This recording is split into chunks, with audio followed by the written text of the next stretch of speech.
Денови веќе започне реконструкцијата на улицата Маршал Тито во Берово, која од излезот на градот води кон Беровското езеро. Особено значаен инфраструктурен зафат во градот, кој што практично е последен остаток од владењето на претходната власт, истакна градоначалникот. Овој дел од улицата Маршал Тито е се последниот остаток од неработењето на претходната локална власт, тоест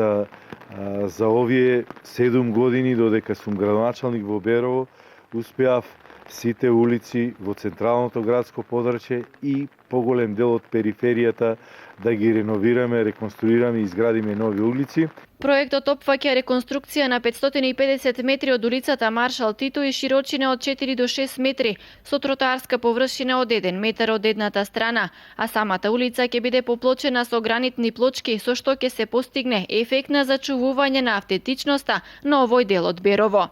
Да ја зачуваме автентичноста на овој дел од градот Берово, кој го сметаме како за еден постар дел на градот Берово, и со оваа автентичност, со тоа што ќе можат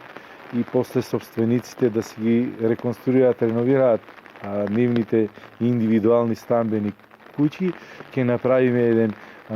пријатно катче за туристите. Инаку реконструкцијата на улицата Маршал Тито е дел од договорот што градоначалникот го потпиша со фирмата Изградба од Струмица, а во кој спаѓа и реконструкцијата на улицата Даме Груев во село Русиново. Средствата за реализација на овие два проекти се обезбедени преку грант кој владата го додели од Европската комисија во рамки на ИПА фондот за рурални инвестиции. Исто така во Берово во тек и изградбата на кружната раскрсница, која ги поврзува улицата Маршал Тито, но на влезот во Берово со регионалниот пат Берово-Струмица.